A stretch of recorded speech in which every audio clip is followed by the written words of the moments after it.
What time? exercise. Pardon? What time? Megan, what time? Graduation, if everybody's down for 7:30. Yeah, but to start the testimonials. Yeah, you're going to be asked to give a testimonial. Say that word again? Graduation. No, that's not what you just situation. said. Huh? What did You I said say? graduation. Oh.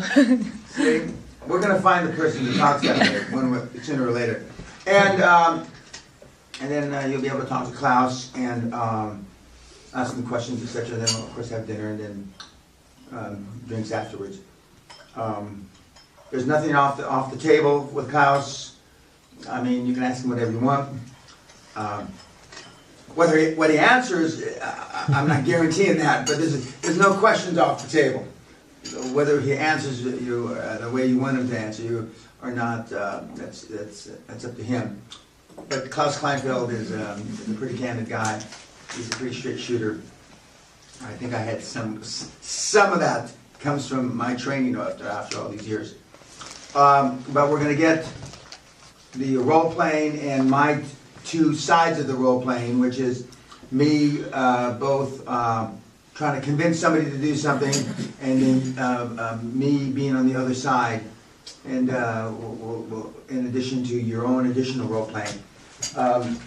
One thing that's really important, Sally wanted to know how come that you were drinking at lunch today, and she got panicked because I teased her. I said, "They're drinking your good Chardonnay and champagne that you have for tonight at graduation dinner."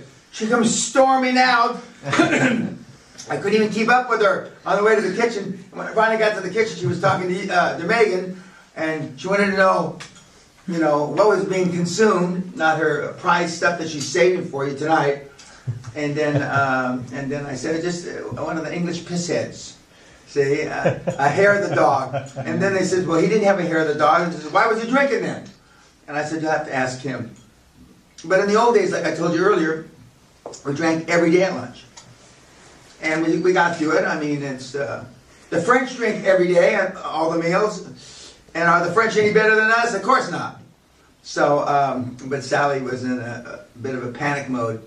It was kind of funny when she cornered Megan in the kitchen, the big kitchen, and wanted to know what they were drinking. She looked at the bottles. And of course, I continued to egg her on, even though I knew they weren't drinking that special stuff. And she wanted to look at the bottles and see exactly what you guys were drinking.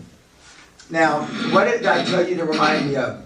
Perceptiveness. Okay. Earlier today, and for the pundits on YouTube, and because we're filming this for posterity, so when aliens uncork my time capsule in 10 million years, and they see that we have had you laminated with gold or whatever you do to make sure that the thing lasts forever, kind of categorize, what makes me the way I am. And there were some questions that were asked earlier in the day about why I am the way I am.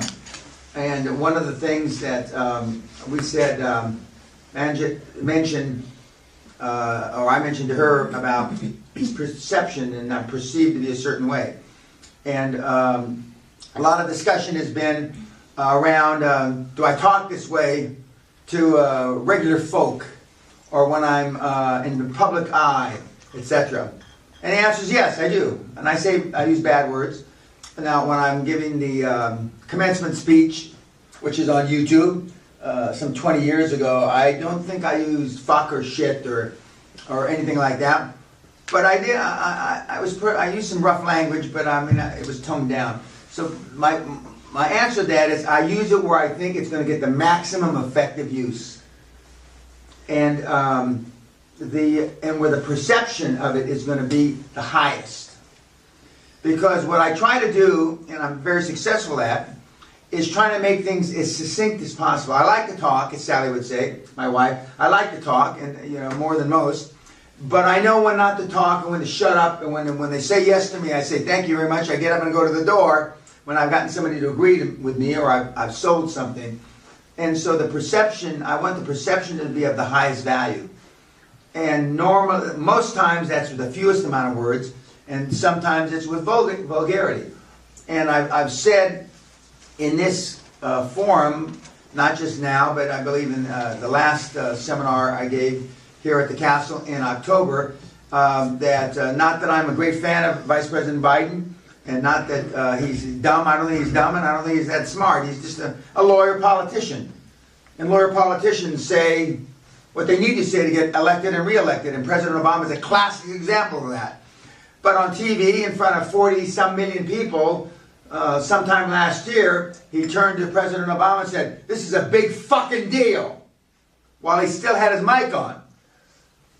Now, I mean, the liberal news media didn't make a big deal of it, but the conservative news media made a big deal of it because they said, you know, that it was an affront, and it wasn't. I didn't think it was so much of an affront. But what it did portray is that people do use those words, and I don't use them to be extraordinarily crass, although sometimes they come out that way. And I said at the beginning of this seminar, I'm going to say some things that will embarrass you. I'm not trying to embarrass you on purpose, but I will.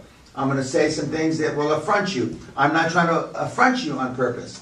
But what I'm trying to do is give you a real view of the real world and how it exists. And I've had the privilege of being around a lot of high performance people.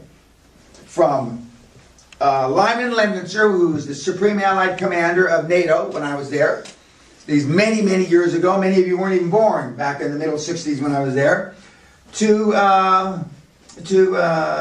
I heard President Nixon use bad words. I've heard a lot of people use bad words. The only person I haven't ever heard use a bad word is the Pope. And I firmly believe with all my heart the Pope uses bad language too. It may not be as bad as mine, but I can't believe that he got to be 76 years old, the new Pope, without saying a bad word or two, especially since he's from South America, especially since I believe he's from Argentina, and especially since he dances the tango, you know, and he's got one lung. And he's an Italian. Yeah, and he must have said, "Why me? What the fuck? Why do I only have one lung?" He must have said it. He must have said at one point in his life. It's human. Pardon? It's human. Yeah, he's human, and so the human frailties that I show are maybe a little more human, but my biggest strength, and one of my biggest strengths, is I'm perceived to be strong because I am strong. And the perception is that I've gotten away with using foul language all my life. And you try to make it sound nicer than it was from a human resource point of view, and I teased you about it. But people think that, they believe it's real. And it is real. I'm not going out of my way when I beat up Chip. I'm not going out of my way. I'm doing it so I'm trying to make the maximum effective use of my time and his time so I get him to change and move a little bit down towards this end of the continuum where he used to be down at this end of the continuum. And the truth of the matter is it's worked. He's a much better manager today. He's a much better entrepreneur today. I don't know if he's a much better human being today. I'm not here to judge him like that. You know, I beat up, he doesn't like being called Bob, Bavarian Bob, for the same reason. I'm trying to get him towards my end of the continuum because I know he'll be more effective. And everybody here, I do the same. Even Father George, who I slap around, and not many people slap around priests. And I don't know if I'm better at slapping around priests than I am regular people. But everybody deserves to get fucking slapped around from time to time. Yes. That's the goddamn bottom line. And that's life.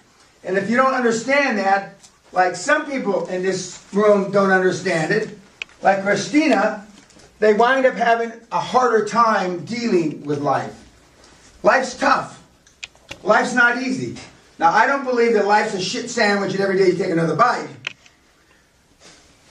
But it's certainly down there. And if we don't understand that, we can't put QLA into practice, and we can't make our lives better for ourselves and our families.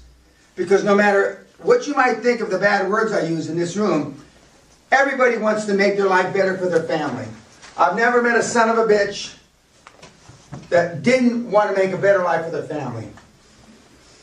Even the old Punjabi general here, he wants to make a better life for his family, otherwise he wouldn't be here. So I want you to understand that. I'm not going out of my way. And I'll swear around Dr. Klaus Kleinfeld, who'll be here in a little bit, who's the CEO and chairman of Alcoa, and the former CEO of Siemens, who's been my mentee for many, many years. He will probably answer, and I'm not putting words in Klaus's mouth. I would never do that.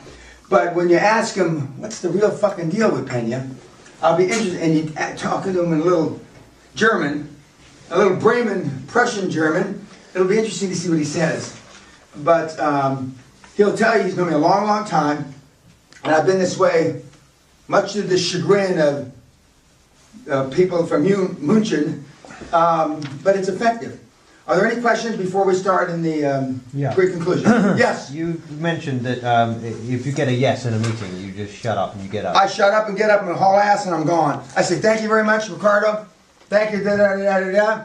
Sorry that I may have offended somebody. I probably wouldn't say that, but if I had really been aggressive, thank you very much, and our lawyers will be in touch and we'll memorialize it, and I'm gone. And if you're in a lunch, how would you deal with that? Just get off No, the subject? no. What I try to do at lunch is I don't ask for conclusion during lunch. I try to get to the beef, if you will, at the end of lunch. Right. So I don't have to get up in the middle of lunch, because when you get a yes, and that's why you were at the meeting, that's all you want to hear. It's like for those of you that I'm sure remember when you were young and frivolous and you found a person of the opposite sex, and for some of you maybe the person of the same sex, and they said yes, you went to your hotel room. You didn't fuck around and talk about it for another 45 minutes so they could say no. So it's the same thing. What's your objective for having lunch? If your objective to having lunch is to get them to agree, then when you get the agreement, you leave. And that's why I try not to, my very best, So you try to the get end. at lunch. But some of the times the guy says, Dan, I want to get this off my chest. I agree. Then I'll say, you know what? I'm only here because I wanted that yes and I got to go now. I pay for lunch and I leave. Okay. Okay? Any other questions? We're going to film this again. When I go back to get Klaus to bring him from the castle here, Megan, you come back and we're going to film again. Okay? Talk to you guys later.